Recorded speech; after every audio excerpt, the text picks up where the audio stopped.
So, welcome back to everyone who's very familiar with our sessions, and welcome to anybody that's coming newly. There's a couple of you, and this is the 7th session. We have another 2 in this set of 9 sessions, and you can access the recordings of the previous sessions if you want to through the Eventbrite. But once again, we want to extend our gratitude to Anandasiri Thero and Sundanda Thero for their time with us, and I'll hand it over to them. Okay. Ajanta, you have to speak louder because I couldn't hear anything. That's fine. හරි සුබ සන්ධ්‍යාවක් සියලු දෙනාටම. Good evening, everyone. ඉතින් මේ ගොඩ දවසක. So after a long time. ඉතින් මේ මෙහෙට නම් අපේ පැත්තට මේ ලොක්ඩවුන් ඒ කියන්නේ මේ කොරෝනා තත්ත්වය ලංකාවේ ගොඩක් වැඩි. මම හිතන්නේ එංගලන්තේ කොහොමද දන්නේ නැහැ නේ. Now in Sri Lanka, the pandemic situation has escalated. How is it in London? Does anybody want to answer the question about how it is in London? I think we turned into mutants. You have turned into mutants. අපි දැන් අර mutant ලා වගේ ජාන විකෘති වෙච්ච සත්තු බායතියක් බවට පත් වෙලා. ඉතින් හොඳයි. ඉතින් මේ කාලේ මිනිස්සුන්ට ජීවිතේ වෙනස් පැත්තක් පේනවා. Now actually this era, it shows a different aspect of our life to everyone. ඒ කියන්නේ සමහර මිනිස්සුන්ට ජීවිතේ වටිනාකම් එකතු වෙනකොට සමහර මිනිස්සුන්ට එකතු කරගත්ත වටිනාකම් වලත් වැඩක් නැතු වෙලා යන තත්ත්වයක් තියෙනවා. For some, they are acquiring certain values to their life, but for some, they have the feeling that whatever they have gathered so far, it has no meaning. ඉතින් ඒක නිසා මේ කොහොම වුණත් ඉතින් මේ අපිට ලෙඩ හැදුනේ නැතත් අපි ජීවත් වෙනකොට අපිට අපේ හිත අපි එක්ක හැම මොහොතකම ඉන්නවා. අපිට යා අතහැරලා ජීවත් වෙන්නත් බෑ. Now whether we are infected with the virus or not, whatever happens to the body, but the mind, the entity of mind is always with us. We cannot exist without it. It is everywhere. Wherever we go, it comes along with us. මේ මොහොත වෙනකොට මේ ලෝකේ ගොඩාක් අය corona රෝග වලට වඩා වෛරස් එකට වඩා මානසික රෝගීන් මම හිතන්නේ ලෝකේ වැඩි කියලා. Now what I believe at this moment, more than the infected people in the world, the people who are mentally suffering because of this pandemic situation are greater in numbers. ඒ කියන්නේ පවුලේ එක්කෙනෙක්ට හැදුන් නැති අය පවා සමහර අයට බැඳීම නිසා මානසික කරදරයකට පත් වෙනවා. It may be only one person in the family who has got infected, but the rest of the family is suffering because of the one who has infected. දැන් මේ මොහොතේදී ඉන්දියාවේ ගත්තොත් එක දවසකට මම හිතන ආසන්නව ඉන්දියාවේ 4000ක් විතර නැති වෙනවා. ඒතකොට මේ පවුල් වල එයාලත් මේ මැරිච්ච කෙනත් එක්ක බැඳීම් හදාගත්තු අය මානසිකව සෑහෙන්න විඳවනවා මේ මරණ ප්‍රමාණයට වඩා. ඉතින් 4000 මැරෙනවා මම හිතන්නේ එක ලක්ෂ 60000ක් විතර ඒ නිසා සමහරට විඳවනවා ඇති. So now according to the current situation in India, there are about 4000 deaths being recorded per day. So everyone who are connected to these people who are dying because of the pandemic are suffering in some or other way. So if you take in numbers, only maybe 4000 people are dying, but it into 4, about 1600 people are suffering mentally because of that. ඒකයි මම කියන්නේ virus එකකට වඩා මානසික අසහනය මානසික පීඩාව ඉන්න ජනතාව මේ ලෝකේ වැඩි කියලා. So that is why I always say proportionately the number who are suffering from the mind are higher than the people who are suffering from their body. ඒ නිසා අපි උපදිච්ච දවසේ ඉඳලා මැරෙනකම්ම අපේ මනස අපිත් එක්ක ජීවත් වෙනවා. අපේ මනස අපිට නොතේරුම් කම නිසා අපිව දුකටපත් කරනවා. අපිව ඒ සතුටටපත් කරනවා. අපිට ජීවිතේ ගොඩාරියක් එපා කරනවා. අපි සියදිවි හානි කරගන්න තැනට යනවා. ඉතින් ඔය ආකාරයෙන් මේ මනසේ හැසිරීම තමයි අපි මේ සාකච්ඡාව තුළින් අධ්‍යයනය කරන්නේ. So we are living with this mind from our birth, but we do not have a proper understanding. Because of that, the mind has been able to create fear inside us, and people are driving crazy because of that imaginations created by the mind. Sometimes they try to commit suicide. they are doing a lot of things and creating a lot of chaos in their life. But what we are trying to do through this series of discussion is to enlighten you about different aspects of the mind in order to prevent you from being scared by the imaginations created by the mind. මනස ඇත්තටම මේ ආසාවෙන් පිරීලා නැත්තම් මනස ඇත්තටම ඉතාමත් ශක්තිමත්. මනස ඇත්තටම මිනිස්සුන්ට යහපත කරගන්නවා. නමුත් මේ මනසේ ආසාව තියෙනතුරු ඒක නිකන් ශරීරයට ඇතුල් වෙච්ච විසක් වගේ වෛරස් එකක් වගේ ඒ මනුස්සයට සැනසීමෙන් ඉන්න දෙන්නේ නැහැ. So the desire is also a certain virus which we are being infected. As long as that virus of desire is there, it will create problems in the mind and create pressure and tension, everything inside. So as long as that virus exists inside us, it will not let us live peacefully. ඒ නිසා ඒ ආසාව අපේ ඇතුළාන්තයේ තියෙනකොට අපි දේවල් අල්ල ගන්නවා. Because of that desire which exists inside the mind, we try to cling on to things. ඒක නිසා මේ අපි හිතනවා අපේ හිත ඇදිලා යන දේවල් අපි ලස්සන දේවල් භෞතික ලෝකේ දැක්කහම ආසාව තියෙන මිනිස්සුયો ඒකත් එක්ක එකතු වෙනවා. තමන්ගේ ශක්තිය එතන ඉතුරු කර එතෙන්ට දෙනවා. So see, when we come across something interesting, when we come across something beautiful that we are attracted to, the people with desire will spread a little bit of their energy towards that object. ඒ නිසා අපේ බැඳීම් ගොඩක් මනසෙන් හදාගෙන නම් භෞතිකයන් එක්ක මනසේ ශක්තිය ගොඩක් අඩුයි. So if we have lot of connections as such with attracted things and materialistic or psychological things, then we are been distributing our energy towards different paths.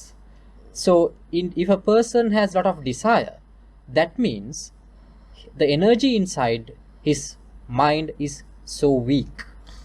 Virus එක ඇතුළු වුණාම අපේ ශරීරයට අපේ පෙනහළු අපේ ශරීර කොටස් විකෘති කරනවා විනාශ කරනවා හුස්ම ගන්න පව අමාරු කරනවා. ආසාව හිතේ යම් දෙයකට ඇති වුණාම යම් අරමුණකට ආසාව ඇති වුණාම ඒක ඉෂ්ට කරගන්න බැරි වුණොත් ඒ මනුස්සයාගේ මේ හිත හැම මොහොතකම පුච්චනවා. Now if you have been infected by COVID virus, it can damage certain organs inside the body, especially the lungs and other rest of the organs, and it can make us difficult to breathe. Those are the symptoms of COVID. If we are being infected by the virus of desire, if you have lot of desire inside, the symptom is that you always have a burning sensation within you. Your mind always burns. මට මේ ළඟදී doctor කෙනෙක් කිව්වා මේ මිනිස්සුયો මේ මිනිස්සු යුද්ධ වලටත් වඩා වෙන ආක්‍රමණ වලටත් වඩා මිනිස්සු ගොඩාක් මිනිස්සුන් විනාශ වෙලා තියෙන මේ ලෝකෙ ඇති වෙච්ච වසංගත තත්ත්ව වලින් කියලා. ඒ වගේම මම යාට කිව්වා ඒක රෝගී දැනුම මත දත්ත මත ඒක හරියදී නමුත් වෛරස් වලට වඩා මිනිස්සු තමන්ගේ ආත්මය නිදහස සතුට ඔක්කොම විනාශ කරගන්නේ මිනිස්සු මනසින් දේවල් අල්ල ගන්න ගියාම කියලා.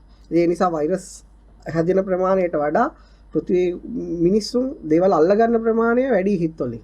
So recently I had a discussion with a doctor.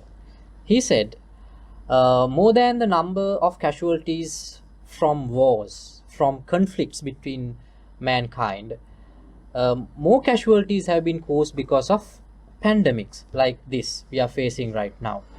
But I told him in return, maybe from the facts, from the data available, what you say is correct. But what I say is that which has created more turmoil in the society, which has destroyed the inner peace of the humanity, is nothing but the desire that we have inside us.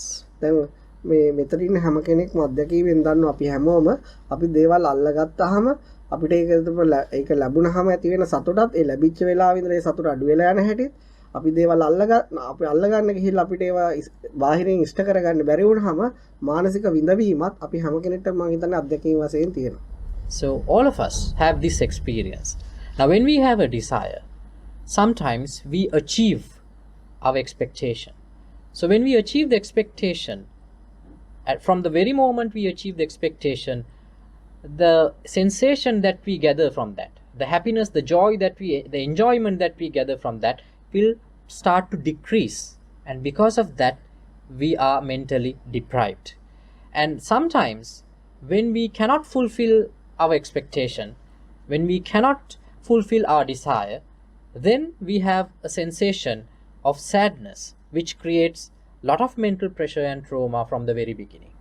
ඒ නිසා මිනිස්සු හිතනවා අපි අල්ලගන්නේ ඇත්තටම මේ එළියේ තියෙන දේවල් කියලා. හැබැයි අපි අපේ හිතට මේ එළියේ තියෙන කිසිම දෙයක් අල්ලගන්න බෑ. And people believe that the common misunderstanding is that people think that they are attaching to physical things around them. එතකොට අපි හැමතිස්සෙම අල්ලගන්නේ ඒ එළියේ තියෙන දෙයක් අපි ඇස් දෙකට අපේ ඡායාව වැටෙනවා ඒ ඔස්සේ අපි මානසික චිත්‍රයක් හදනවා අන්නේ මානසික අරමුණ අන්නේ චිත්‍රය තමයි අපි බැඳෙන්නේ. But we cannot get attached to a physical material thing like that. What happens there is that we always create an imagination. We create a mental picture about the material thing outside, and we get cling on, we get attached to that imagination inside our mind. අපි එතකොට අපේ මානසික චිත්‍ර වශයෙන් අපි කියමු අපි කාත් එක්ක හරි තරහක් ඇති කරගත්ත අපිට පරිගන්න ඕන අපි එතකොට ඒක චිත්‍රයක් වශයෙන් මේ පුද්ගලයා හදාගෙන ඔහුට වෛර කරනවා. එතකොට අන්න අපේ මනස ඊටමත් විශාල අසහනයකට ආතතියකටපත් වෙනවා.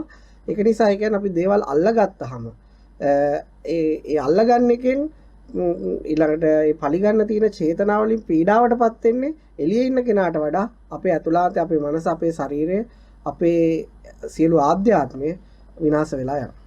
So now when we are angry with someone, so what we do is we create a picture inside about the person who we are angry with, and we drive our anger towards that mental picture inside our mind. So more than the person who is living outside, who is the enemy of ours, he will never suffer from our anger. Who will be suffering from that is the one who creates the imagination inside, and the one who always try to take the revenge from that imagination all the time. ඊළඟ කාරණාව තමයි මේ අපි කතා කරන මේ අල්ලා ගැනීම. ඒ සම්බන්ධව මේ අපේ පොත්පත්වල අපේ බුදුදහමේ පොත්පත්වල තියෙන ලස්සන කතාවක්. Now there is a nice story in Buddhist scripts about this desire. මේ ඉස්සර මේ රාජ්‍ය පාලනයක් ලෝකේ තියෙන කාලේ දැන් වගේ නෙවෙයි රජවරු ලෝකේ පාලනය කරන කාලෙක එක දුප්පත් පවුලක් ඉඳලා තියෙනවා. Now when in the time that when the monarchy is in power, there has been a family. Actually it's a poor family. එතකොට දෙන්නෙක් මේ ඒ දෙන්න ජීවත් වෙනකොට ගොඩාක් යාගේ කන්න බොන්න ඇඳුම් පැළඳුම් ඒවා හරියට තිබිලා නැහැ. So they didn't have proper clothes, proper food. They were poor. ඒ ප්‍රදේශයේ මේ විශාල උත්සවයක් තියෙනවා එක කාලෙක. Now there was a function, a festive season in that particular city. ඉතින් අර ඒ දෙන්නට ලස්සනට ඇඳගෙන ඒ උත්සවයට යන්න ආසයි. ඒ කාන්තාවට ලස්සන ඇඳුමක් නැහැ. එකම ඇඳුමයි තියෙන්නේ. ඇඳයි යන්න අඳුමක් නැහැ. So this couple, the poor couple, they want to participate in this festival, especially the lady in the house. She really has a desire to participate in this festival, but she didn't have any proper attire to wear. එතකොට ඒ කාන්තාව කියනවා මට අපි ආසයි උත්සවයට යන්න මේ නමුත් මට ඇඳුමක් නැහැ පිරිමියෙක්ට පුළුවන් නම් මේ රාජ්‍ය භාණ්ඩාගාරේ හරි කඩලා ලස්සන ඒ මුදල් කහවණු අරගෙන කාන්තාවන්ට ලස්සන ඇඳුම් අරන් දෙන්න පුළුවන් නේ කියලා. So then she actually pressurized her husband, saying that I need something new to wear to the festival. If you're man enough, you should be able to steal some money from the treasury, from the king, and buy some proper clothes to me from that. ඒ කාන්තාව කියන යාට ඕන රතු පාට ඒ ලස්සන වටින ඇඳුමක්. ඉතින් ඒක සාමාන්‍ය මුදලක් හොයලා ගන්න පුළුවන් එකකුත් නෙවෙයි ඒකට ඇඳයි යන්න. Now she has a picture about a nice dress which is red in color. It's a very expensive one in the market. She doesn't want to wear anything else other than that. ඉතින් එයාගේ සාමි පුරුෂයා එයාට ආදරේ සාමි පුරුෂයා හැමතිස්සෙම දුකටපත් වෙලා ඉන්නේ මේ එයාට ඒ ඇඳුම අරන් දෙන්න බැරි නිසා. So this husband, the poor fellow, he is really in love with this lady. He was always upset because he couldn't afford things that his wife needs, and he couldn't afford this particular dress for his wife. මේ උත්සවයට ඒගලන්ට සහභාගී වෙන්න උනේ නැහැ. කාලය ගත වෙලා ගියා. So she couldn't participate to the festival and the time went on. නමුත් හැමතිස්සෙම හිත වද දුන්නා. ඒ කාන්තාවට එච්චර ලස්සන උත්සවයක් බලන්න යන්න බැරි වීම ගැන පිරිමියාට නිතරම හිතට වද දුන්නා. තමන්ගේ වයිෆ්ට ඇත්තටම ඇඳුමක්වත් අරන් දෙන්න තමන්ට හැකියාවක් නැති වීම පිළිබඳව. So the lady wife, she was really upset because that she couldn't participate to the festival this year, and even the husband was also super upset because he couldn't buy what his wife wanted him to buy. ඊට පස්සේ අයිත් තව කාලයක් ඇද්දී අයිත් විශාල උත්සවයක් මේ ප්‍රදේශයේ සංවිධානය වුණා. නැවත අර දෙදෙනා අතර අර ප්‍රශ්නේම පැන නැග්ග දුප්පත්කම ඒ කාන්තාවගේ ආසාව ඉෂ්ට කරන්න බැරි වීම පිරිමියාගේ හිතේ ගොඩක් පද දුන්නා. කාන්තාවන් නිතරම කිව්වා අපිට ඉතින් මේ වගේ බලන්න යන්න වාසනාවක් නැහැ නේ කියලා. So the next year came. Then again the festival season arrived. She wanted to go to the festival again, and she was worried and she was complaining, "You cannot afford a proper cloth to me, so I cannot participate to the festival this time either." The husband also was worrying in return that he can't buy anything which is expensive. දැන් අද කාලේ ගොඩක් ඇඳුම් තිබුණාට අපිට අවුරුදු 1000කට 2000කට කලින් ඇඳුම් ගොඩක් වටින දෙයක්. Now today, maybe these things, the dresses are cheap relatively, but about 1000 or 2000 years ago, the material is not freely available. It's a very expensive thing. Only the rich can wear proper clothes. ඊට පස්සේ මේ පිරිමිය කල්පනා කරනවා ඒ කාන්තාව මැරෙන්න කලින් මේ උත්සවයට හරි අර එකයි යන්න ඕන ඇඳුමක් අරන් දෙන්න ඕන කියලා රාජ්‍ය භාණ්ඩාගාරයට පනිනවා. So the husband finally thought, before my death, I should buy something expensive to my wife. So he made up his mind. He took a step to steal money from the king's treasury. ඊට පස්සේ එයා ගිහිල්ලා රාජපුරුෂයාට අහු වෙනවා. And he got caught. ඊටසේ ආගේ නඩු තීන්දුව හම්බ වෙනවා. ඒ රජතුමා තීරණය කරනවා රාජ්‍ය භාණ්ඩාගාරයට පැනීම උත්සාහ කිරීම නිසා ඒක වදමල් මාලයක් දාලා වදකබරේ වයලා උල තියලා මරන්න. So then the decision was made by the court. So king made the decision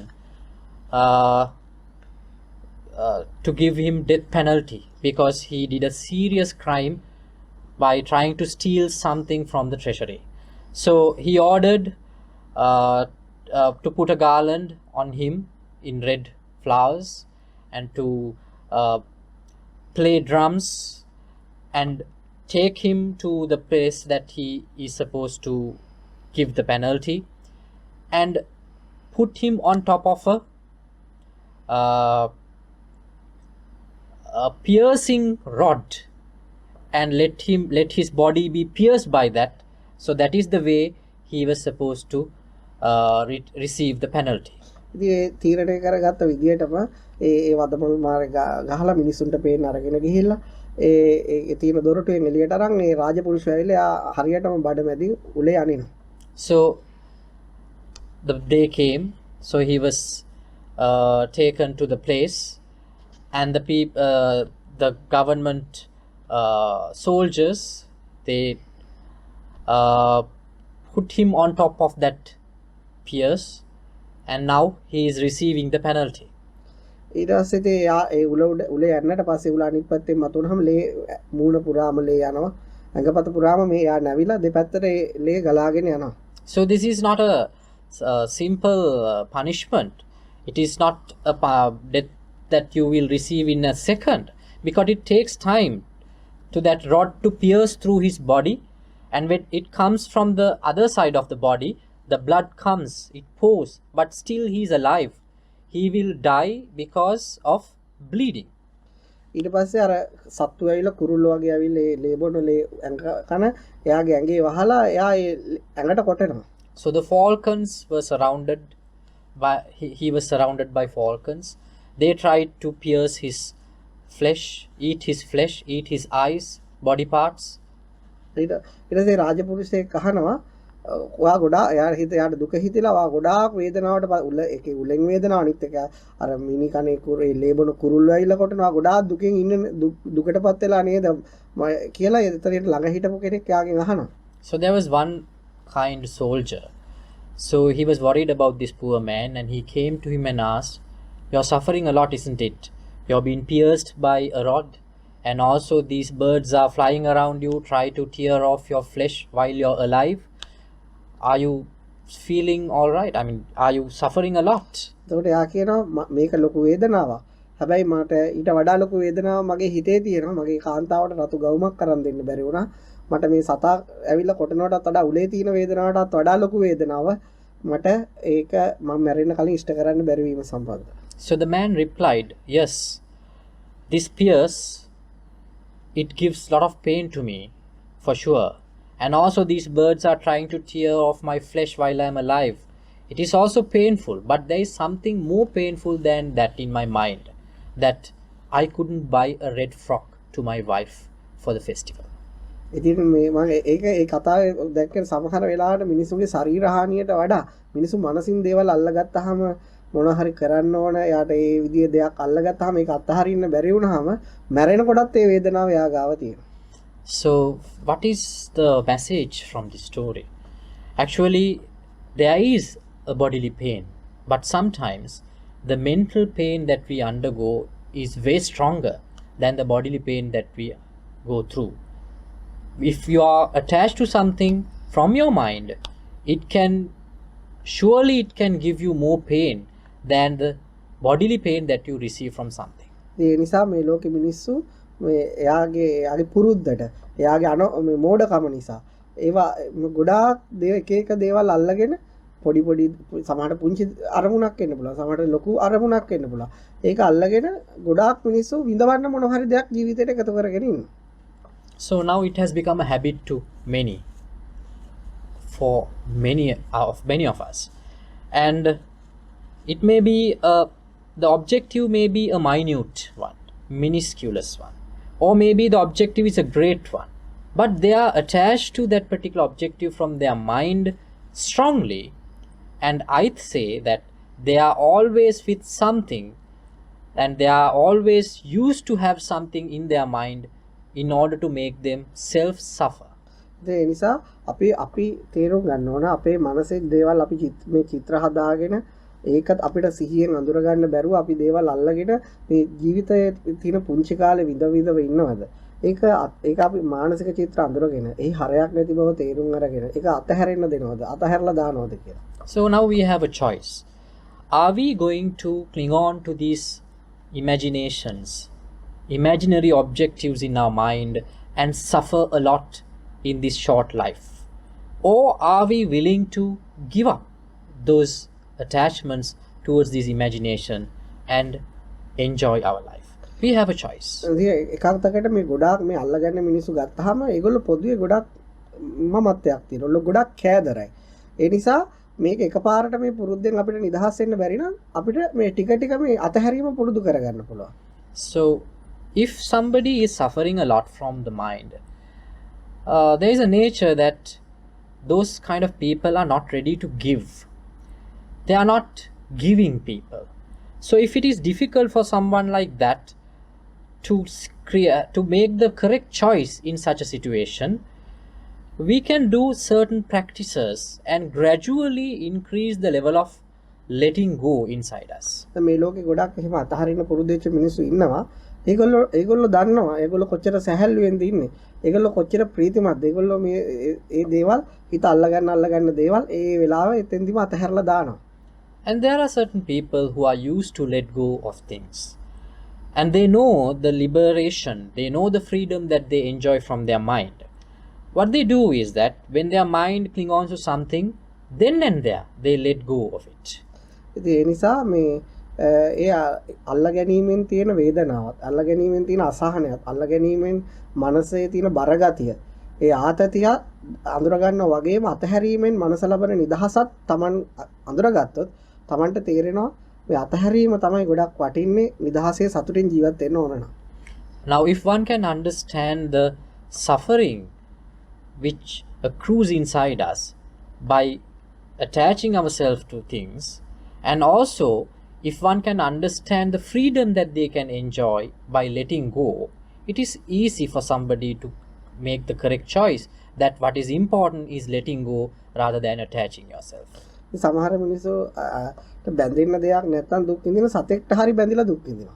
Now, if someone does not have anything materialistic to cling on to, they might sometimes take an option of having a pet at least to get themselves attached to. ඉතින් මම කියන්නේ මේ සත්තු හදන්න එපා සත්තුන්ට උදව් කරන්න එපා කියලා නෙවෙයි.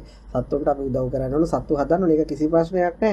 හැබැයි ඔබ මනසින් ඔහුට බැඳිලා ඉන්නවා නම් ඔබ අනිවාර්යෙන් විඳවනවා. Now, don't misunderstand me.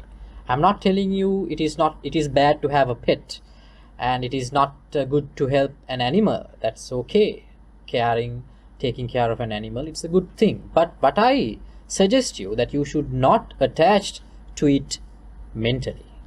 ඉතින් ඒ නිසා එකක් මතක තියන්න අපි යමකට බැඳුනොත් ඒක අපිට අනිවාර්යයෙන්ම ඒ අපි ලබන සතුටට වඩා විශාල දුකක් දෙනවමයි. And you have to remember one thing. For sure, if we are attached to something psychologically, it will definitely give a pain to us more than the pleasure that we enjoy right now. එතකොට ඔබ කියාවි මට විතරයි මේ කරදරය තියෙන්නේ. නෑ බැඳිච්ච හැම කෙනෙක්ටම කොයි වෙලාවක හරි මනස කරදරයට පත් කරනවා. So at one point you might complain that I am the only one under the sun who is suffering all the time like this. No, it is not.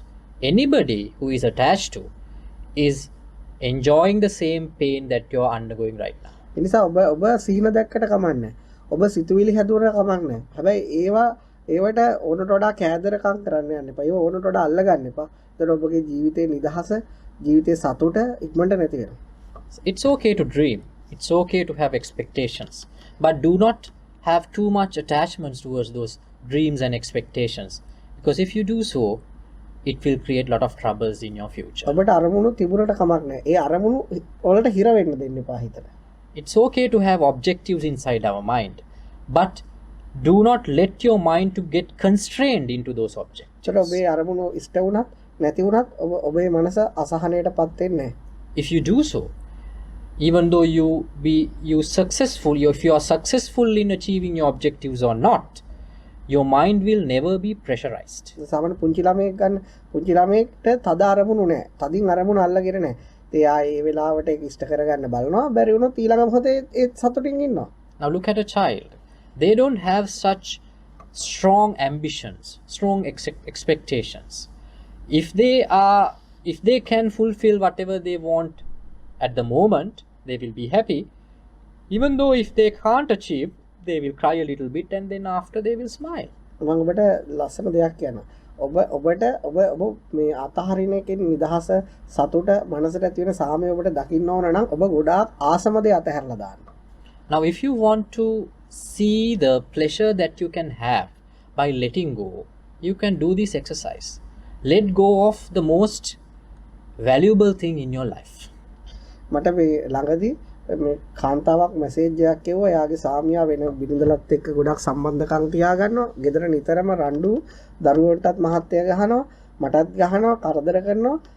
ඔබ වහන්සේට පුළුවන් ද මට පිට වෙන්න කියලා. Now recently I received a text from a lady.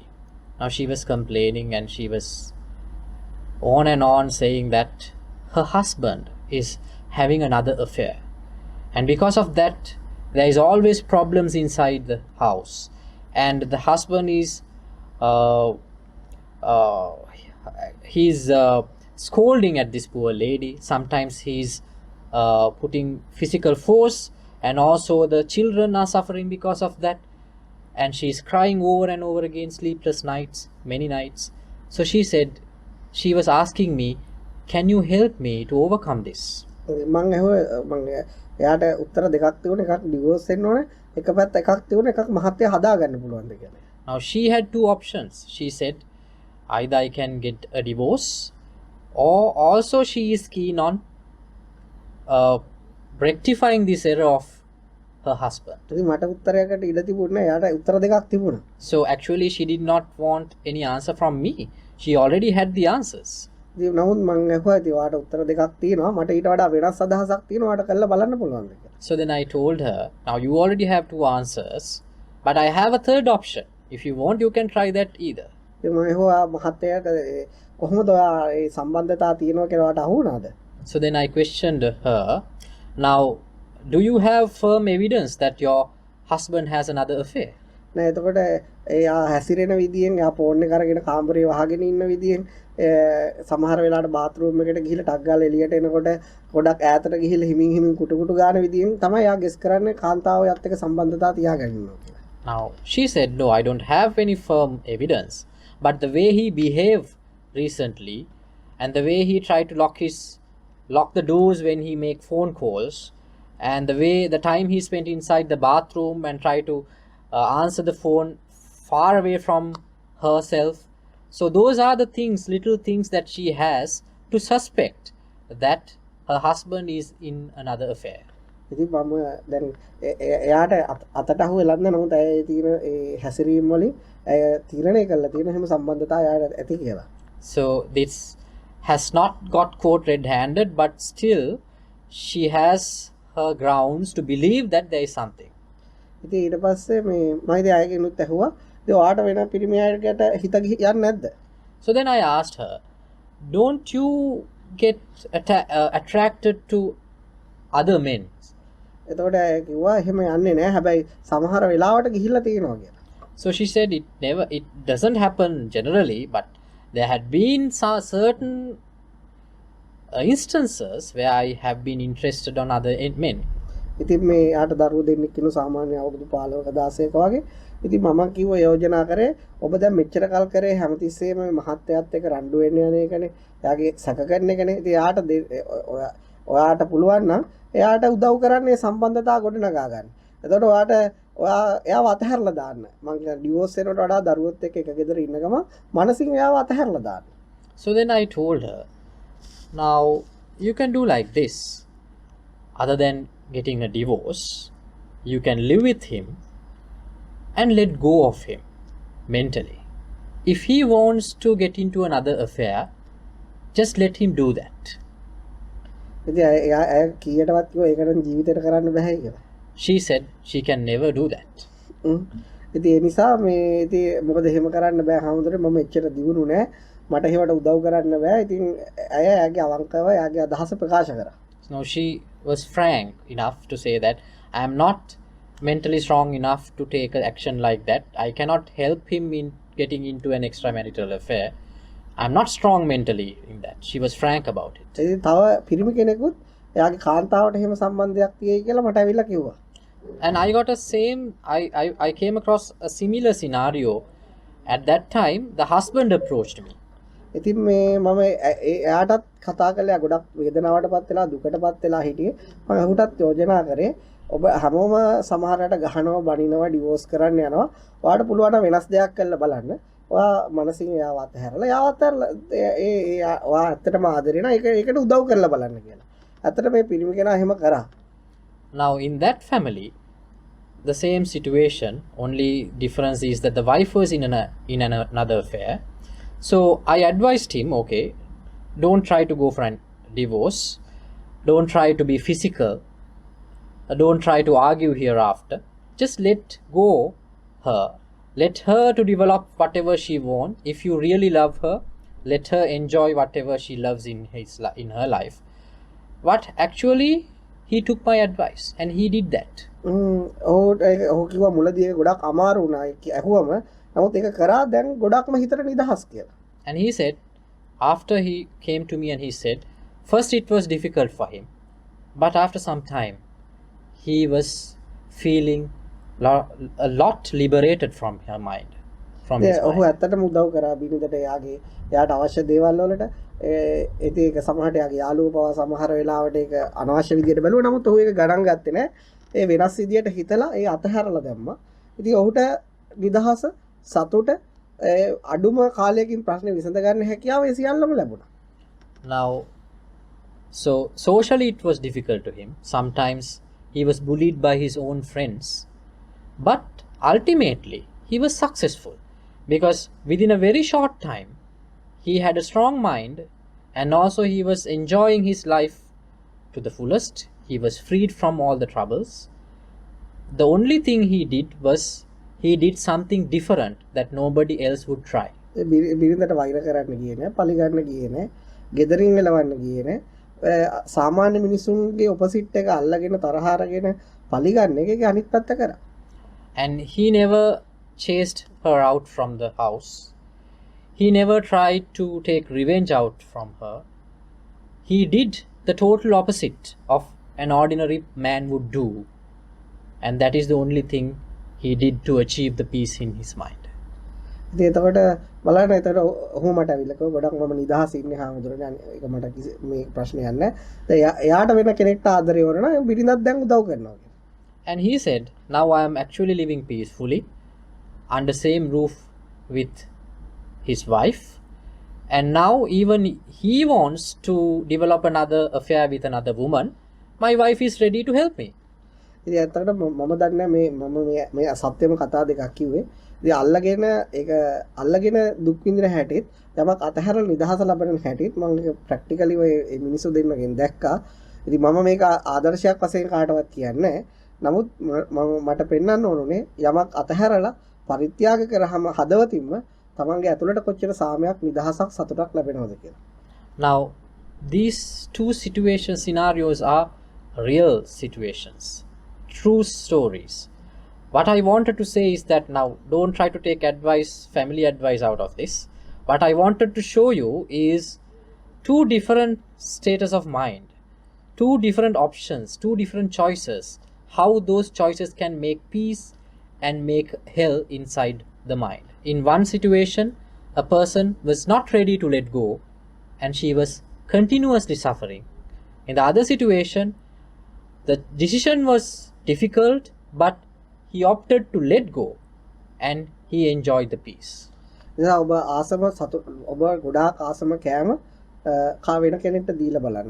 කිසි දෙයක් බලාපොරොත්තු නැතුව. ඔබ ගොඩාක් ලස්සනම අඳින්න ඇඳුම තව කෙනෙක්ට කිසිම දෙයක් නැතුව දීලා බලන්න. ඔබ ගොඩාක් සතුටින්ම ලෝකේ ඔබේ හිත ආසම කරන හොයන්න ආසම කරන දේ පරිත්‍යාග කරලා දාන්න. මනස අද්විතීය නිදහසකට අද්විතීය සාමකාමී බවකට මනසපත් වෙනවා. So as I said earlier, the most valuable dress, the one you love most, offer it to someone else without expecting in return. The most delicious food that you want to have, offer it to somebody else without expecting anything in return. The most important thing in your life, try to let go of it and see the peace which will develop inside you from that sacrifice. එනිසා තදබල පුරුද්දක් වෙච්ච මානසික අල්ලා ගැනීම දුරු කරන්න නම් ඔබ ආසම කරන දේවල් පරිත්‍යාග කරන්න පුරුදු කරන්න. එතකොට ඔබේ මනස නිදහස් වෙනවා. Now, creating attachment from the mind is a very strong habit that we have been doing for many years. So it will not be it is not easy to get rid of that habit. But if you want to do that, the way is letting go the most valuable thing in your life and get used to it. එහෙනම් ඔයගොල්ලෝ ප්‍රශ්න අහන්න පුළුවන් දේශනාව ඉවරයි. So the sermon is over. Now it is time for your questions. Good afternoon. I don't know why I'm coming on screen. Okay. I have a question which is, I wonder if it's related to attachment, but it's creating some suffering, so maybe you can help. The last about 7 years I've started with learning about Ayurveda and practicing different Buddhist meditation methods and listening and sort of developing a new mindset, which meant that I have disconnected myself from an old mindset, which was my family's and my old friends, pretty much. And today, with this new mindset, I find it more difficult to find a community in the Western world, at least where I am now, except for patients, for example. So my question, it's creating a lot of sadness in me because I find myself more isolated. And I have a need for connection, I feel. So I was wondering how, if this is precious to me, then should I let go? How should I let go? Or what's your advice on this to reduce the suffering? Right. Thank you. මට තියෙන ගැටලුව දැන් මම මුලින් ගත කරපු ජීවිතය සහ ඊට පස්සේ මම පහුගිය අවුරුදු 7 කාලය තුල ආයුර්වේද පැත්තට බහැලා ආයුර්වේද ඉගෙන ගන්න උත්සාහ කරා. ඒ වගේම බෞද්ධ භාවනා ක්‍රම හැදෑරුවා. ඒ විදිහට මගේ ලයිෆ් ස්ටයිල් එක වෙනස් කළා. ඒ වෙනස් කරාට පස්සේ මේ බටහිර සංස්කෘතිය තුල මම හිතන පතන විදිහට ගැලපෙන පිරිස හරිම අඩුයි. ඒ නිසා මම ආශ්‍රය කරන මේ රෝගීන් මම ට්‍රීට් කරන රෝගීන් හැරුණුකොට මට එහෙම ලොකු පිරිසක් නැහැ ආශ්‍රය කරන්න. මගේ පවුලේ හිටපු අයත් මගෙන් ඈත් වුණා. ඉතින් මට දැනෙනවා මම නිකන් තනි වෙලා වගේ. එතකොට මං කොහොමද මේකෙන් ගැලවෙන්නේ? දැන් මම හරිම කැමතියි. කියන්නේ මම ඔබ කියන විදිහට මම ගොඩාක්ම කැමති මේ මම ගත කරන මේ දැන් ගත කරන මේ ප්‍රතිපදාවට. දැන් මම ඒක අතහැරලා දාන්න ඕනේද නැත්නම් කොහොමද මම ඒක කියන්නේ? ඉතින් මෙහෙමයි. දැන් ඔබට මේ මොහොතට අපි ඔබ අසුරු කරනවා. Now at this moment both of us are associating. ඉතින් ඒ ඇති. That's enough. ඒවා ඊළඟ වෙලාවට පාරේ ගියාම එතන මිනිස්සු ඉන්නවා. එතන සත්තු ඉන්නවා. කොයි වෙලාවට අපි ජීවිතේ දිගටම එකම කට්ටිය හොයන්න එපා. ඒ අවස්ථාවට ඉන්න කෙනත් එක්ක උපරිම හොඳින් ඉන්න. Now when you're done with this Zoom discussion, when you go to the road, you will see people by the roadside, or maybe dogs or other animals. Associate with them. That's enough. Do not try to search for people to have long-term relationships and carry on with those connections forever. හැම දැන් ඔයාට වගේ තමයි අපිටත් එහෙම කියලා මේ ඒ කියන්නේ කාත් එක්කවත් නීතිමය ආකාරයකට එහෙම කට්ටිය නැහැ. හැබැයි මේ මොහොතට ඉන්න කෙනත් එක්ක හොඳින් ඉන්නවා. Now we are also having that same situation. Now we don't have any legal connections or legal relationships or whatever we haven't developed. But even though we don't suffer, whoever we meet at that moment, we deal carefully with care and love and compassion, being compassionate with that person at that moment. අනිත් එක දැන් පාළුවක් දරනනේ. ඒක පාළුවක් කියලා ගන්න එපා. ඒකට ආදරය කරන්න. ඒකත් එක්ක ජීවත් වෙන්න. මොකද ඒක කොහොමත් අපිත් එක්ක තියෙනවනේ. And you said that you feel lonely and isolated. Now do not consider it as isolation or loneliness. Try to live with that, because that is the very nature of ours. We are always with that loneliness. We are always in that isolation. Try to develop a connection with that. ඒක ටිකක් අමාරුයි. පාළුව ඇවිල්ලා මම දන්නවා මිනිස්සුන්ට කරදර කරනවා. ඒතකොට මිනිස්සු ගොඩක් අසරණ වෙනවා. නමුත් ඒක භයානක දෙයක් වශයෙන් අඳුර ගන්න නැතුව තමන්ගේ හොඳම මිතුරා වශයෙන් අඳුරගත්තොත් තමන් එන්න ශක්තිමත් වෙනවා. Actually that is a bit difficult. I know that isolation is something which a person cannot bear much. That is why people try to develop relationships. But somehow if you can be strong enough to have a connection with the isolation, with the loneliness, that is the most important thing that you can achieve in your life. අනිත් එක තමයි ඔබට එහෙම ගොඩක් හිතවත් අයත් නැත්තම් ඔබට ගොඩක් එහෙම දිග සම්බන්ධතා පවතින අයත් නැත්තම් ඔබට පුළුවන් අපි වගේ ඕරනම් මහාන වෙන්න. අපි වගේ එකතු වෙලා නිදහසේ ජීවත් වෙලා කාට හරි උදව්වක් කරලා මැරිලා යන්න. Now if you do not have a long-term relationship, if you do not have any connection as such, strong connection as such other people, so you're welcome to get ordained like us and enjoy the bliss of this culture. දැන් අපිත් එක්ක ඉන්න හැම කෙනාටම ඔයාට වගේ තමයි. ඒගොල්ලෝට කවුරුවත්ම නැහැ. නමුත් ඒ කෙනා ඒ අවස්ථාවට ඇසුරු කරා ඒ නිදහසේ ජීවත් වෙන ඉදී කරගත්තා. Now all the individuals in our commune is like that. They don't have much people to associate with. They are in that solitude and they deal with the moment, with the present moment. They associate with the people in front. After that everything is over. එතකොට ඔයාට අර අසරණකමක් වගේ දැනෙන එක, පිහිටක් නැහැ වගේ දැනෙන එකත් ඔයාගේ ඒකත් එක්ක ජීවත් වෙන්න පුරුදු නම් ඔයාට ඒක දැනෙන්නේ නැහැ. ඔයාට ගොඩක් ඒක ආනන්දයක්, චමත්කාර ජනක දෙයක්, හරිම මේ කියන්නේ හස ජීවත් වෙනවා වගේ දෙයක්, අන්න එහෙම දෙයක් දැනෙන්නේ. Now when you get used to that loneliness, thereafter you will not see it as something to suffer. That solitude, you won't feel it as a suffocation. You will feel it as a bliss. මේක ඔයා එලියෙන් දේවල් හෙව්වොත් තමයි ඔයාට ඒක ගොඩක් අමාරු. Now if you try to find something from the outside in order to overcome the loneliness, it will create suffocation inside you. ඊළඟ කාරණේ තමයි ඔයා මුලින්ම කිව්වේ මේ මෙහෙම කතාවක්. මොකක්ද ඔයාගේ ලයිෆ් ස්ටයිල් එක චේන්ජ් කරා කියලා. ලයිෆ් ස්ටයිල් එක චේන්ජ් කරන එක එච්චර ලොකු දෙයක් නෙවෙයි. ඔයාගේ මයින්ඩ් එක හිතන විදිය තමයි ඔයා ගොඩක්ම චේන්ජ් කරගන්නවා. And you said that you did a change in your life in the last 7 years. Now what I say, what is most important is not changing the lifestyle. What is most important is try to change the way that you think. හිතන විදිය වෙනස් කරන්න. එතකොට ඔය කොහේ හිටියත් ඒක කිසි ප්‍රශ්නයක් නැහැ. So if you change the way that you think, it doesn't matter wherever you exist, none of those circumstances around you will be a problem to you. එළිය විතරක් වෙනස් වෙලා හිතන විදිය පරණ එකම වුණොත් ඔයා කොහොමත් අසරණ වෙනවා.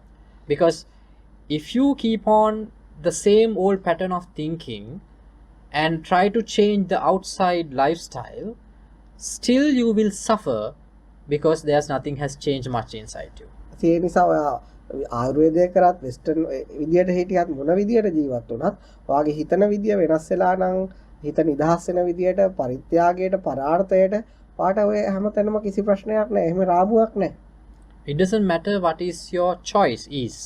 Your lifestyle may be into the Ayurvedic Eastern culture, or maybe your lifestyle is back again in your original Western culture. It doesn't matter. But as long as if you do not change the way that you think, you will never achieve peace in any lifestyle. මම හිතන්නේ උත්තරය ඇති කියලා. So is that enough for you? I believe it is enough. Alright. Thank you, Elena. And Akanksha. Hi. Hello, namaste. Namaste.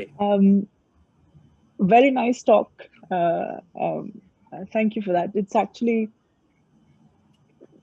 very interesting. You gave the example of husband and wife, because I had an episode with my husband recently, and my expectations, and I ended up getting similar kind of insight to say not to expect anything, and just if you have a desire, then you need to do something about it yourself and not expect anything. So it was a very timely, I was surprised the talk was exactly the same. So I kind of learned a lot from that experience, but how do I deal with the expectations that somebody else has of me? And I'm talking about family, you know, especially parents, for example. I mean, recently my mother she was very ill. She had COVID.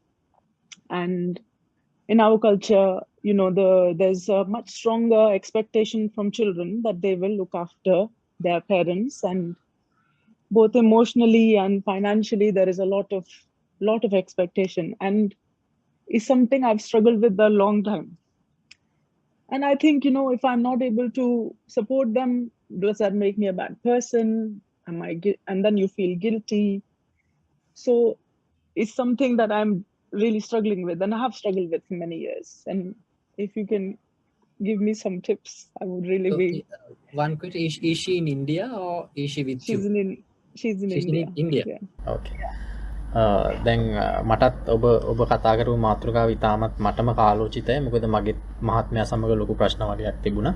මමත් ඒකෙන් තේරුම් ගත්තා මගේ බලාපොරොත්තු මන් තියාගත්තොත් මට හරිම දුකක් විතරයි ඉතිරි වෙන්නේ කියලා. නමුත් මට ගැටලුවක් තියෙනවා. දැන් මගේ බලාපොරොත්තු පැත්ත හරි. නමුත් මගෙන් අනිත් අය බලාපොරොත්තු වෙන දේවල් සම්බන්ධයෙන් කොහොමද ඒක කරන්නේ? දැන් උදාහරණයක් විදිහට මගේ මව සම්බන්ධයෙන් මගේ මව ඉන්නේ ඉන්දියාවේ.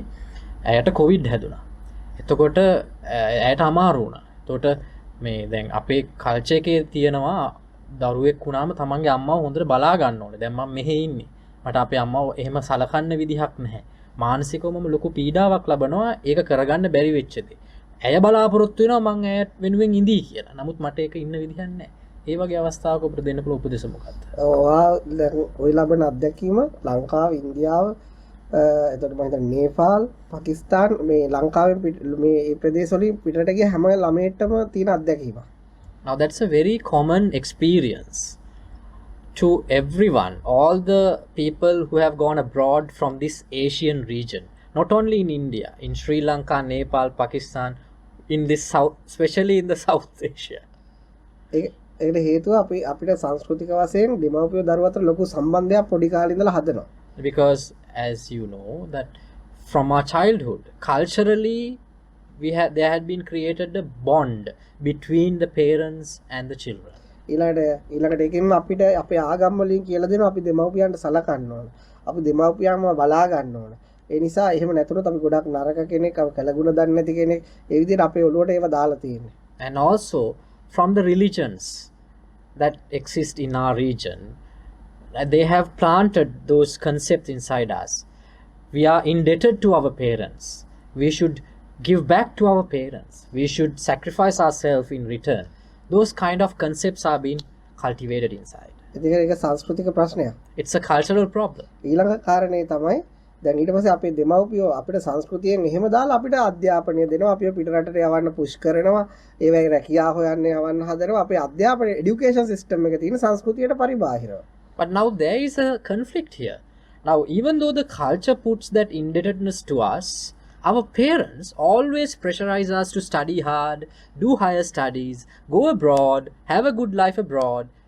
That pressure is also there. ඉතින් එතකොට ඇතුළට දාන එකයි අපිට දෙන බලාපොරොත්තුව එකිනෙකට ප්‍රතිවිරුද්ධයි. So now these two things which they have inculcated in us and the expectations that they give us are contradictory. ඒකට ඔරු දෙක කකුල් දෙක දාලා කියනවා මේ නිදහසේ ඉන්න කියලා. So it's like that they are giving us two boats floating on the water and ask us to keep our both legs in two boats and try to survive. ඒක කරන්න අමාරු දෙයක්. It's a very difficult thing. ඉතින් ඒක අපි තේරුම් ගන්න ඕනේ. දැන් ඔයා අම්මා ගාව ඉන්නවනම් ඔයාට ඉන්දියාවට යන්න පුළුවන් නම් ඔයාට ඇත්තටම උදව් කරන්න පුළුවන් නම් ඔයාට එයා කරපු සැලකීම් වලට හොනොස ඒ සොලකවත් කමන්නේ වගේ අම්මනේ ඔයා උදව් කරන්න ඕන. Now we can take it like this. Now if you have the opportunity, if you have the capacity to go back to India, and also even though you're with your mother and you have the capacity to treat her, then of course you can treat her even though she has treated you well or not. ඊළඟ ඔයා UK ඉඳගෙන ඔයාට එහෙම යන්නත් බැරි නම් රස්සාව නිසා දරුවෝ නිසා මොනියම් කාරණා නිසා යන්නත් බැරි නම් ඔයා දුක් විඳින එක අපරාධයකින් අම්මට කිසිම හොඳක් සිද්ධ වෙන්නේ නැහැ. But the other thing is that if you have no capacity to go back to India because you are living in London and you cannot go there because you can't leave your job or your children, your husband and your family behind or some other reason, there's no point of getting worried about that you cannot pay debt to your parents, because that suffocation, that worrying would not do any good to your mother. ඔයා දුක් වුණා අසරණ වුණා කියලා අම්මගේ රෝගී තත්ත්වේ නැති වෙලා යනවද? අම්මගේ අසරණකම නැති වෙලා යනවද? Now from the very fact that you're suffering from this end, would it be a cure to your mother's pandemic situation? ඉතින් ඒ නිසා ඔයාට පුළුවන් නම් ඒ වෙලාවේ ඔයා ඒ අම්මා ළඟ ඉන්න කෙනෙක්ට මුදල් හරි යවලා යාළුවෙක්ගේ මාර්ගයෙන් හරි උදව් කරන්න. ඔයා ඒකට මහන්සි වෙන උනාට කමක් නැහැ. හැබැයි ඔයා දුක් වෙන්න මහන්සි වෙනවා කියන්නේ ඒකෙන් ඔයාට අත්දැකන්නේ අම්මට අත්දැකන්නේ ඔයා ළඟ පාතින් අයට අත්දැකන්නේ. Now what you can do at this moment is try to find an available opportunity to help her. It's like now you can send some money to a friend, one close by, to assist her physically, assist her some or other way. It is okay to try to search options like that. අනිත් ඊළඟ කාරණාව තමයි අපි කියමු අපේ රටේ ඉඳදී කෙනෙක් නැති වුණා කියලා ඒ වෙනුවෙන්ම නැවත එන එක හරි දුක් වෙන එක හරියට වඩා හොඳයි. දැන් අපි ආදරය කරපු කෙනා අපිට උදව් කරපු කෙනා නැති වෙලා ඉවරයි. අපිට අයිත් එයාට පණ දෙන්න බෑ. එයාගේ අවසන් කටයුතු වලට අපි ගාව දෙයක් මුදල් තියෙනවා ඒක දුන්නට කිසි ප්‍රශ්නයක් නැහැ. නැත්තම් මේ ලෝකේ ඉන්නව තවත් ඇත්තටම අසරණ මිනිස්සු. අපිට පුළුවන් එයා වෙනුවෙන් එයාට උදව් කරන්න.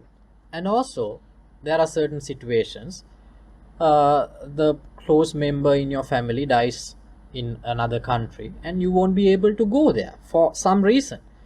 So there's no point of trying to go there and getting worried about that not being able to go there, because even though that you go there or not, that will not give life to the one who has already died. Right? This is the only way that you can pay a return there, is that there are people who are suffering around you. There are people who need help around you. So on behalf of your loved one there, you can help them and think that you're helping them. ඉතින් ඒ නිසා අනිත් ඒවා තේරුම් ගන්න එක ඔයාගේ වරදක් නෙවෙයි වාට උදව් කරන්න බැරි වෙන එක. ඒ අපේ රටවල් වල අපේ දෙමව්පියන්ගේ ඒ නොදැනුවත්කම නිසා අපිට දාපු අර ද්විතීක ස්වභාවය. ඒ කියන්නේ සංස්කෘතියෙන් ආගමෙන් කල්චර් එකෙන් අපිට දානවා දෙමව්පියන් සමග ජීවත් වෙන්න කියලා. ඊට පටවිබාහිර බලාපොරොත්තු වලට ආසාවන් වලට අපිව ඒගොල්ලොම පොළඹවනවා. ඉතින් ඒක ඒ නිසා තමන් එක වරදක් වශයෙන් බාර ගන්න ඕනේ නැහැ. ඔන්න ඔය තියෙන ඔය දෙපැත්ත එකිනෙකට ගැලපෙන්නේ නැහැ කියලා අඳුරගත්තාම ඒක ඔයා ඒ වරදයට පශ්චාත්තාප නොවි ඔයාට කරන්න පුළුවන් භෞතික දෙයක් කරන්න උත්සාහ කරන එක ඊට වඩා හොඳයි. But the fundamental realization that you should have here is to understand the contradiction between the cultural aspect and the expectations given by the society, which has been a contradiction from the very beginning. So it is not your mistake. It is not your fault.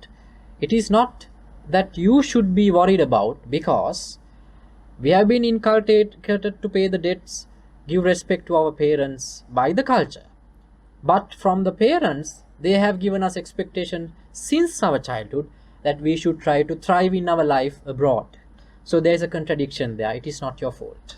ඊළඟ කාරණාව තමයි මේ අනිත් එක දෙමව්පියෝ වුණත් ඒ ඕනට වඩා ඒ අර අතීත දේවල් ඕනට වඩා අල්ලගන්න එපා. එහෙම අල්ලගත්ත කියලා ඔයාටවත් ඔයාගේ හිතටවත් ඔයාගේ දෙමව්පියන්ටවත් ඒක වැඩක් නැහැ. මේ වර්තමානයේ තමයි වැදගත්.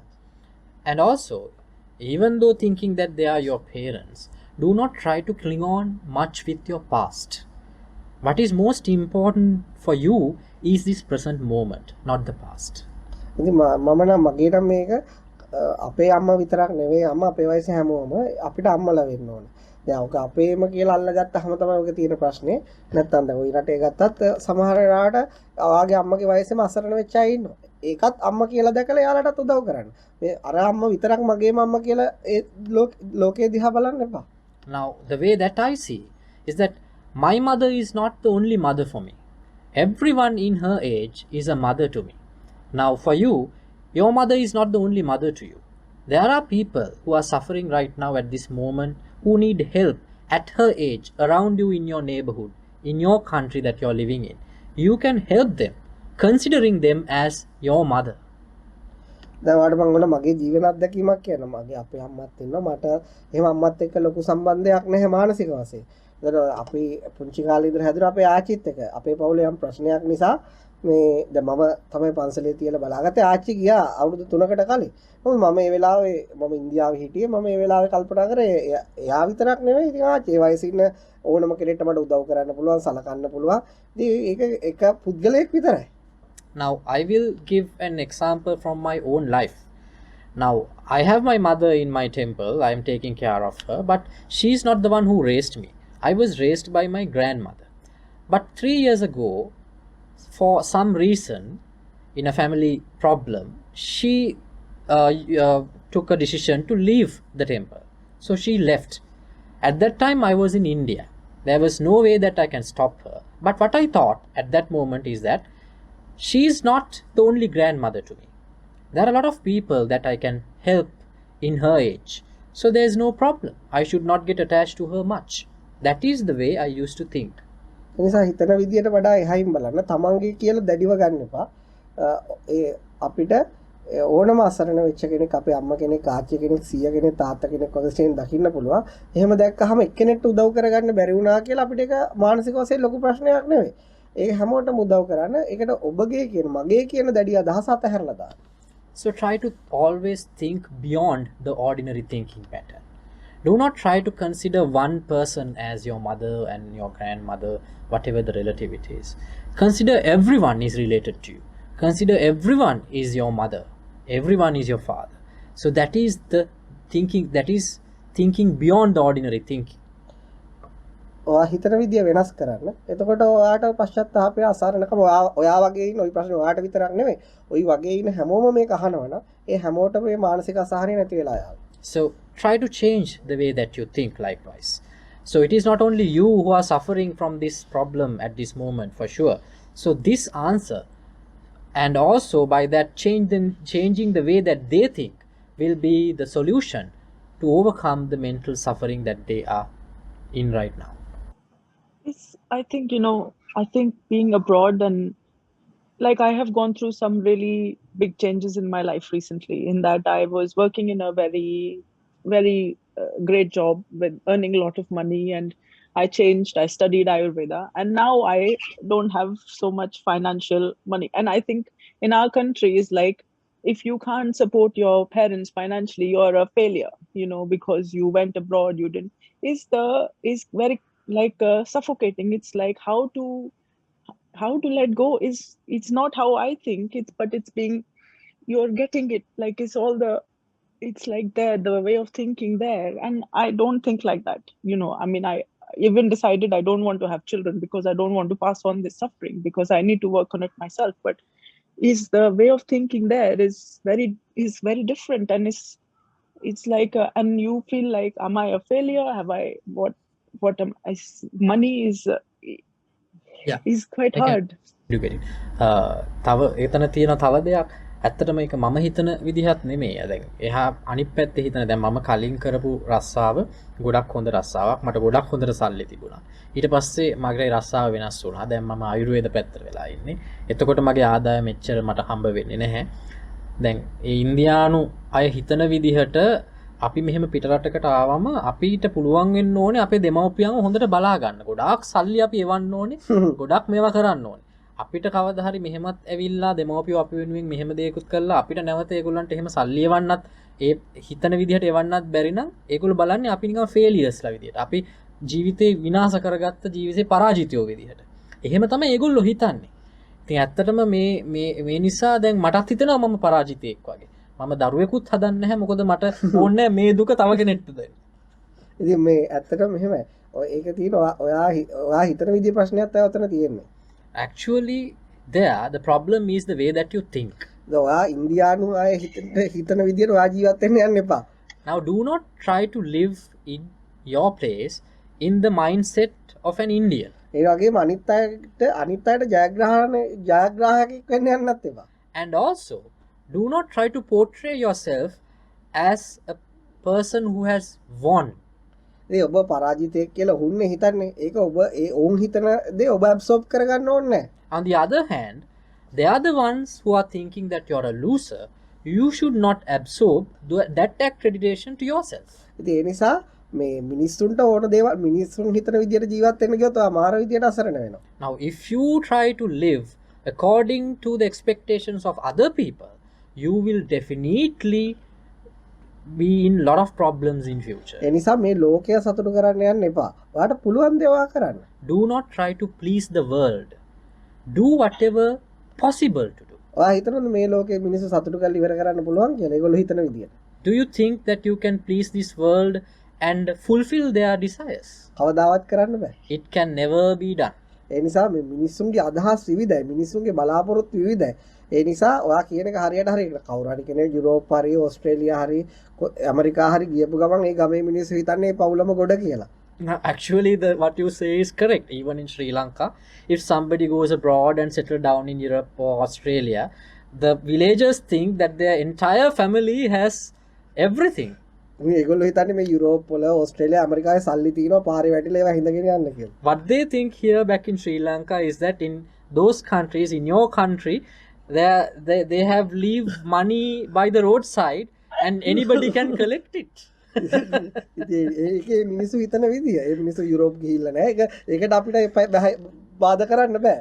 That is how these villagers are thinking, because they have never gone to your country, they have never traveled across the sea, so we cannot change the way that they think. ඒවා ඒක එහෙම ඒගොල්ලෝගේ හිත ඔයා ගොඩක් තාම ඔයාගේ ඇඟ UK තිබුණාට ඔයා තාම ඔයාගේ බොඩි එක හිත තියෙන්නේ ඔයාගේ ගමේ. Now what I can see here from your story is that even though your body is in Europe, your mind is still in India. ඉතින් ඔයා ඒක මයින්ඩ් එක අරගෙන එන්න ඔතෙන්ට. Now what you can have to do is that your mind should migrate from India to London. ඒ නිසා ඉන්දිය මේ ගොඩක් මිනිස්සු ගියාම ලංකාවේ මිනිස්සු පිටරට ගියාම ඒගොල්ලෝ බලන්නේ ලංකාවේ නිවුස්. ඉන්දියාවේ මිනිස්සු පිටරට ගියාම ඉන්දියාවේ නිවුස් බලන්නේ. හැබැයි තම ජීවත් වෙන රටත් එක්ක කරන්ට්ලි එකතු වෙන්නේ නැහැ. Now I will tell you another experience of mine. When a Sri Lankan goes to London, the news that they watch is the Sri Lankan news. When an Indian goes abroad, the news that they watch is the Indian news. They don't want to live in the current situation. ඒ නිසා ඒවා අර මං කියන අතහැරලා දාන්න. අපිට අතීතයක් තිබුණා. ඒක අපි වින්දා. ඒක එතනින් ඉවරයි. අපිට වැදගත් අපි ඉන්න තැන, අපි ඉන්න රට. මම කියන්නේ දෙමාපියන්ට උදව් කරන්න එපා කියලා. පුළුවන් නම් පුළුවන් විදියට කොහොම හරි කරන්න භෞතිකව. ඒක මිනිස්සු ගැන හිතලා ඒගොල්ලෝ හිතන ගැන හිතේදී වාවරි වුණා කියලා ඒ මිනිස්සුන්ට කොහොමත් යහපතක් සිද්ධ වෙන්නේ නැති බව තේරුම් ගන්න. Now what I advise you is that let go of your past, right? Try to be in the present situation, right? There is no point of worrying about what happened over there. But I'm not saying that you should not help your parents. Help them according to your standard. Now, even though that you're worried right now, it won't do any good to the parents back in India. එසා ඉන්දියාවේ ගම්වල මිනිස්සුන්ගේ හිතවල ජීවත් වෙන්න යන්නේ නැතුව ඔයා ඔයාගේ හිතේ නිදහසේ ජීවත් වෙන්න. And do not try to live in the minds of those villages in India, right? You live in your mind peacefully and try to be happy with that. අනිත් එක ඊළඟට මිනිස්සුන්ගේ ප්‍රශංසා ලබන්න බලාපොරොත්තු වෙන්න එපා. And you should definitely let go of your anticipation to receive good from the others. මිනිස්සුන්ගෙන් බැනුම් අහන්න බලාපොරොත්තු වෙන්න. Be ready to get scolded by them. ජයග්‍රාහකයෙක් වෙන්න එපා. මිනිස්සුන්ගේ පරාජිත බව අහගන්න. Do not try to reach the crown of victory. Be ready to listen to that claim that you're a loser. ඒ නිසා ඒ ඔයා අහන්න බලාපොරොත්තු වෙන විදිය වෙනස් කරන්න. So just change whatever you expect to hear from others. එතකොට කිසි ප්‍රශ්නයක් නැහැ. Then all your problems will go away. Thank you. You're welcome. Does anybody else have a question? Alison. Thank you. So your talks today were very relevant to my life as well. Thank you. Only I'm the one who was feeling the desires towards another person. So I'm married with children, and in the last few years, there's been a lot of changes in my life, and I met a friend from a very long time ago, and we struck up a lovely relationship again, and it was very supportive to me. I was in a tough time, and over the course of that, I started to develop some feelings that surprised me, and I didn't want them, but they were there all the same. And so I was very open about them with my husband and actually with this person as well, and definitely walked away from the desires, which was not an easy journey, but I did. However, I now live with obviously my husband, who still wonders if those desires came to some sort of fruition, which they didn't, but I'm living with his suffering. And, we have pockets that are really, really nice where he's found some way to be okay. And then it sort of heats up again and it erupts into something really kind of ugly, And I suppose I'm wondering, in that whole journey, it was very liberating for me to walk away from the desires, but I've maintained the friendship because it felt very petty to not do that. And my husband's expectations would be that I would walk away from the friendship too, and draw a line under that, And I suppose I came to the conclusion that it was more loving for me to offer that love, it felt like a deeper love to me, to love without expectations. And I was offering the same to my husband. And I sort of wasn't suggesting an open marriage, but I was saying that I understand that, I don't want to be life limiting for him. But rather than that being received well, it was received very badly. And I suppose, yes, I often wonder if I made the right or wrong decision to be open about that, which I obviously can't change. But yeah, here I am. And it's a little blurry as to if I've been fair to him or what's right or wrong. And I'm hoping maybe you could offer me a little insight, please. Right. පහුගිය අවුරුදු 3ක් එක්ක මගේ ජීවිතේ මම කසාද මැදලා මට දරුවෝ තින්නවා. ප්‍රශ්න කීපයක් නිසා මටත් මම තව කෙනෙක්ට ගොඩක් සමීප වුණා. ඇත්තට මේක මට තිබුණ ප්‍රශ්නත් එක ගොඩක් ඒක ලොකු උදව්වක් වුණා. නමුත් මම පස්සේ තේරුම් ගත්තා ඒ මං ඒ ආසාවල් පස්සේ ගියොත් ලොකු ප්‍රශ්න ඇති වෙනවා කියලා. මගේ ඊට පස්සේ මගේ ස්වාමි පුරුෂයාත් ඒක කොහොම හරි තේරුම් අරගෙන අපි දැන් කොහොම හරි සාමකාමීව දැන් ජීවත් වෙනවා. නමුත් හිටපු ගමන් මගේ ස්වාමි පුරුෂයාගේ අර ඒ තිබුණ හිස් තැන් වලින් එක පාට කඩාගෙන ඇවිල්ලා ප්‍රශ්න ඇති වෙනවා. ඊළඟට මම දැන් කොහොමත් ඒ අර පරණ සම්බන්ධතාවයත් එක්ක මිත්‍රත්වයක් විතරයි ගොඩනගාගෙන තියෙන්නේ. එතනින් එහාට දෙයක් නැහැ. නමුත් මගේ ස්වාමි පුරුෂයා මට බල කරනවා මේ මිත්‍රත්වයක් නවත්තන්නේ කියලා. ඊට පස්සේ මගේ කොහොම හරි මම ගොඩක් විවෘත වුණා මගේ ස්වාමි පුරුෂයාට. මම ප්‍රකාශ කරා මේ මම කැමති නැහැ එක්කෙනෙක්ට විතරක් හිර වෙලා ඉන්න. මම කැමති කියන්නේ මෙහෙම නිදහසේ ඉන්න කාටවත් එක්කෙනෙක්ට විතරක් වෙන නමුත් ඒකත් ඔහු ඒක හොඳින් සතුටින් බාරගත්තේ නැහැ. ඒක තවත් ප්‍රශ්න ටිකක් ඇති කරා. එතකොට මම කල්පනා කරනවා දැන් මම හිතන විදිහ වෙනස්. එතකොට නමුත් ඒක මම විවෘත වුණාම ඒක අනිත් කෙනා බාරගන්න මගේ සහකරුව බාරගන්නේ තවත් වෙනස් විදිහකට. ඔබට මොකක් හරි මේකට උපදෙසක් දෙන්න පුළුවන්. පුළුවන්. Okay, I will give an advice to that. පුළුවන් තරම් විවෘත වෙන්න එතකොට තනියෙන් ජීවත් වෙන්න පුළුවන්. Be more open about your feelings, about yourself to others. Then you can definitely start a solitude life so soon. My husband jokes about this with me all the time. Okay. Okay, මහත්තයත් ඒක ගොඩක් කියනවා. ඉතින් ඒ නිසා මේ අපි මේ මෙහෙමයි. අපි මම කියන්නේ කාත් එක්කවත් දීර්ඝකාලීනව ජීවත් වෙන්න බලාපොරොත්තු තියාගන්න එපා. Now what I say is that do not have expectations to live to have a long term relationship with anybody. ඔයාගේ මහත්තයෙක් වුණත් ඒ ජීවත් වෙන වෙලාවට එයාට අනුරූපව එයත් එක්ක අදහස් උමාරු කරලා ඒ මොහොතට ජීවත් වෙන්න. එතනින් ඒ chapter එක ඉවරයි. Now even with your husband, when you associate with him, just deal with the moment and share your things and feelings, emotions with each other, and let it have to that particular moment. After that, it's over. ප්‍රශ්න සදාකාලිකව විසඳන්න යන්න එපා. Do not try to overcome problems forever. ඒ මොහොතට ප්‍රශ්න විසඳගෙන ජීවත් වෙන්න. It's enough to find a solution for the moment. මොකද මේ මොහොතයි වැදගත්. Because what is more important is the moment. දැන් මම ඔයාලට මගේ ජීවිතයේ අත්දැකීමක් කියන්න මම ජීවිතේ කවදාවත් ප්‍රශ්න විසඳලා ඉවර කරන්න හදන්නේ නැහැ. Now I will tell you a life experience of mine. I never try to end problems in my life forever. ඒ මොහොතට දැල්ලෙන පහන නිවාදානක විතරයි කරන්නේ. What I do is to blow up the flame at that moment. දැන් හෙටත් දැල්ලෙන පහන අනිද්ද දැල්ලෙන පහන ලබන අවුරුද්ද දැල්ලෙන පහන් ගැන මම හිතලා දුක් වෙන්නේ නැහැ.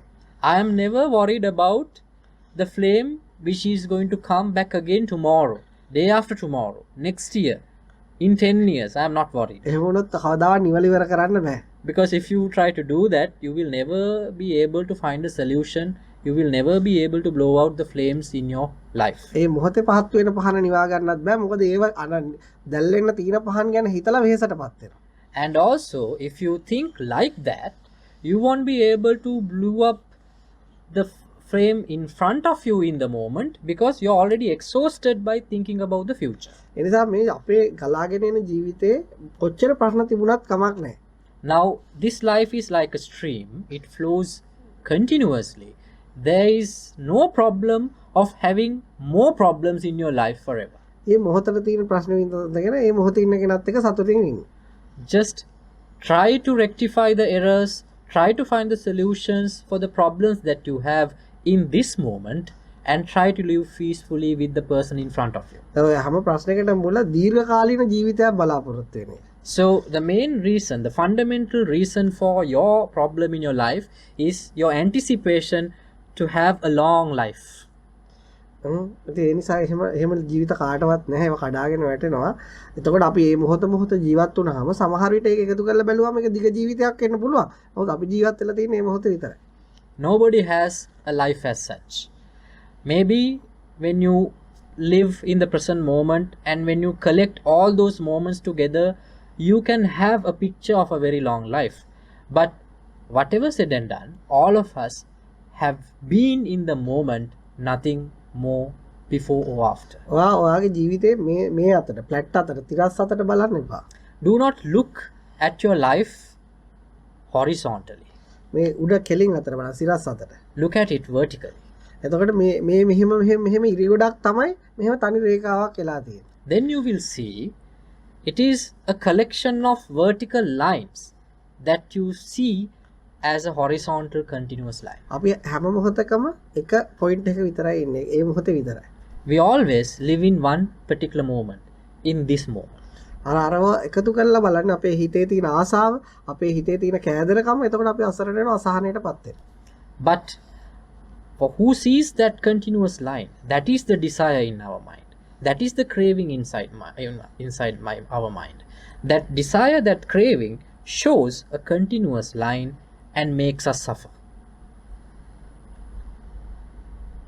Thank you very much. Thank you, Alison. And then I think maybe the last question is from Elisa. Shall I ask? Yes. Yes. My question is how to deal with controlling people, especially when you cannot avoid the situation. It seems you have to be very vigilant, but it becomes tiring to be always very vigilant. Now, who am I going to trying to control? It's I would say there is people who in close circle, I mean, family or the employees? yes, family Family. who try to run things certain way, and it feels like you always have to be attentive that you are included or that you are part of that.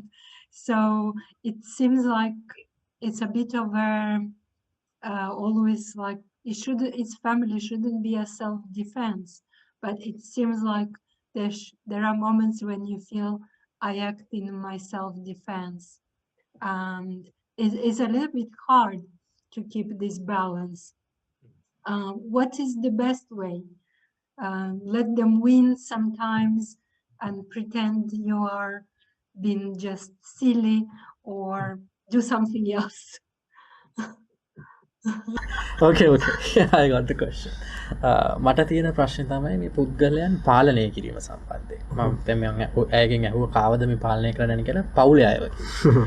එතකොට මේ පුද්ගලයන් පාලනය කරන යනකොට මට තේරෙනවා, මට හිතෙනවා මම හැමතිස්සෙම මේගොල්ලෝ ගැන ඇහැ ගහගෙන ඉන්න ඕනේ කියලා. එහෙම ඇහැ ගහගෙන හිටියේ නැත්තම් මොකක් හරි ප්‍රශ්නයක් ඇති වෙනවා. එතකොට මට හිතෙනවා සමහරට මම මේගොල්ලන්ට එහෙනම් දිනුම දීලා මම පැත්තකට වෙන්න ඕනේද? එහෙම නැත්තම් මට හරිම ඒක හරි වෙහෙසයි එහෙම පාලනය කරන්න ගිහිල්ලා. කොහොමද ඒක මම මැනේජ් කරගන්නේ? මම කියන්නේ මේ ඉතින් ඔතනක් තියෙන ඔයාලට වෙහෙසටපත් වෙනවා. දැන් ඔයා පාලනය කරා අතීතේ. ඔයා දැන් මේ මොහොතේ ඉන්නවා. ඔයාලට අනාගතේ කොහොමද කරගන්න තියෙන ප්‍රශ්නයක් නෙවෙයි තියෙන්නේ. Now in this instance is, now you have been controlling them in the past and you have this moment. Now your problem is about how are you going to control them in the future, isn't it? The other way around. අනිත් පැත්තට බලුවම එහෙම තමයි. ඒක තමයි ඇත්ත කතාව. That is the real story. ඒ නිසා මෙහෙම දැන් පාලනය කරපු ටික කළා ඉවරයි. Now you have already controlled them so far, that is over. ඉතින් අර පෙර උත්තරේමයි ඔයාලා මේ දිග ලයිෆ් එකක් ගැන හිතන්න හිතේ මවා ගන්න එපා. ඒක හිතේ මැවීමක් විතරක් බව තේරුම් අරගෙන වර්තමානයේ ප්‍රශ්න විසඳ ගන්න. So the same answer which I gave to Alison. Do not picture a long future. There is nothing as such. What you have is the present moment. Deal with the present moment and control that. ඊට පස්සේ ඒක එතනින් අතහැරලා දාන්න. And just let it go afterwards. ඉතින් ඔයා ඒ වෙලාවේ බර ඇදපු විදිය ඊළඟ මොහොතට මතක් කර කර ඉන්න එපා. Now the way that you took forward your weight in the past, do not take it into consideration in dealing in the next moment. එතන ඔයා හැමතිස්සෙම ඒ මොහොතේ ජීවත් වුණා, ඒ මොහොතේ වැඩ කරා, ඒක එතනින් ඉවර වුණා. Because if you do like that, you're always living in this moment and you are enjoying this moment, and then that moment is also gone. එතකොට මේ මොහොත කොච්චර ලස්සන වුණත් කොච්චර කැත වුණත් ඒක එතනින් ඉවරයි. Then if you do like that, it doesn't matter how beautiful this moment is, or either it doesn't matter how ugly this moment is, in the next moment it is over. ඉතින් ඒ නිසා උතර ඔයාලා වෙහෙසටපත් වෙලා තියෙන්නේ මේ පාලනය කරන්න ගිහිල්ලා නෙවෙයි, පාලනය කරගන්න ගැන අනෝබෝධයෙන් ඕනට හිතන්න ගිහිල්ලා. Now actually the reason for your exhaustion, the tiredness inside, is not the fact that you are trying to control it. The reason for that is because of the misunderstandings that you have about the mind, you're thinking wrongly about it. ඒ නිසා හැම පියවර ලක්ෂයක් තියෙන ගමනක් වුණත් එක වෙලාවට තියන්නේ එක පියවරක් ගැන විතරයි. ඒතර ඔබ තියෙන මේ පියවරයි ඔබට වැදගත්. අර පියවර ලක්ෂයේ 50000ක් ආවා තා 50000ක් යන්න තියෙනවා කියලා හිතන්න ගියොත් ඒ ඊළඟ අඩියවත් තියාගන්න බෑ. Now your journey may have 100,000 steps, but what is actually important, really important, is the step that you are putting right now. It doesn't matter that you have done already 50,000 steps. It doesn't matter that you have to go beyond another 50,000 steps. What is most important is the step that you are taking right now. එනිසා අතීතය අතහැරලා දාන්න. වර්තමානයේ තාම ඇවිල්ලා නැහැ. මේ මොහොතේ තියෙන විදිහට ජීවත් වෙන්න. So let go of your past, and the future has not yet come. Just live this moment to the fullest as you have right now. ඒක කියන්න තරම් ලේසි නෑ ජීවත් වෙන්න එහෙම. But it is not easy to live like that, as I say. මොකද අර විදියට හිතලා පුරුදු වෙලා ඒකට ඇබ්බැහි වෙලා ඉන්නේ. It is not because anything else, because you are used to think in your way. හැබැයි කාලයක් ඔයා මේක අහන්න. කාලය මේක තේරුම් ගන්න. ඒතකොට ඔයා නොදැනුවත්වම චුට්ට ඔයා දන්නේ නැතුව වර්තමානයත් එක්ක එකතු වෙලා අතීතය වාගේ අනාගතය දෙකම වර්තමානයත් එක්ක එකතු වෙලා දිය වෙලා යනවා. But listen to these discussions for some time and understand that discussions in that practice. Then eventually, even without your knowledge, you will be absorbed by this present moment, and you will get used to live in the present moment, and you will let go your old pattern of thinking. මේ නිසා මේක අහන්න තරම් ජීවත් වෙන ලේසි නැති බව මම දන්නවා. නමුත් ඔයා දිගටම වාගේ මනස තේරුම් ගැනීමේ ක්‍රියාවලිය හිටියොත් අපි කියන මේ කතාව අහගෙන කාලයක් ගත අවුරුදු 5ක් යනකොට ඔයා නොදරුවත්වම තියෙන ප්‍රශ්නත් එක්ක සාමකාමී වීම, ඕනට වඩා අතීතය ගැන පශ්චාත්තාප නොවීම, අනාගතය ගැන ඕනට වඩා අනාගත සිහින වලට නොබෙදී සිටීම ඔය ඔටෝමැටිකලි චුට්ට අතහැරලා ඔයා දන්නේම නැතුව වාගේ අතුරු නිවිලා යාවි. And I know that it is not easy to live in the present moment as you hear it from people. But if you be in this discussion, when the understanding that you have about the mind will increase, then eventually it might take 5-6 years. But eventually after that time, you will feel that you are not burning from inside as before. You are not in the pain that you have been in a couple of years back, because you have been absorbed to the present moment. එනිසා අද සාකච්ඡාවල හෙට නිදහසේ ජීවත් වෙන්න යන්න එපා. So by listening to this discussion today, do not expect to have a peaceful life from tomorrow. එද හෙට කරදර හොයන්න. Search for troubles tomorrow. Thank you. It's lots of good humor. ගොඩක් විහිළු තියෙනවා. Thank you, Elisa. I think that's all the questions, and as ever, I feel lighter, amazed, and really grateful for these discussions, as I'm sure everybody does. And so, thank you all for questions and taking part. I will tell you one thing, and could you please let other people know about your friends and any families and anybody. Let them know about this discussion. They can have so much sanity for their sanity and peace for their lives. And please let this voice go along with you to the world, okay? And please let them, you invite them to come to this forum. Please do that. අවසාන වශයෙන් ඔයගොල්ලෝ හැමදිනාටම අපි ආශිර්වාද කරනවා. ඔයාලා මේ සාකච්ඡාව ඇත්තටම ඊට තේරෙන ඔයාලගේ මනස ගැන අවබෝධ කරගන්න මේ අපි කරන මේ සාකච්ඡාව තව දහසක් දෙන අහවි. ඉතින් හැම කෙනාට මම කියන කලබල වෙන්න එපා, හිත ඉක්මනට හදාගන්න, නිදහස ගන්න, චුට්ට තේරුම් ගන්න, චුට්ට හැදෙන්න ඉඩ අරින්න. ඔයාලා කාලයක් යනකොට ඔයාවත් දන්නේ නැති වෙන විදිහට ඔයාගේ ඇතුළ පොඩ නිවිලා යනවා. So as a final word, I would like to say that do not rush in this spiritual path. Let time to heal you. Let time to cleanse your mind. It will gradually develop. It will be cleansed. So spread the message across, and my wishes are always with you. My blessings are always with you, that you will have a blissful life.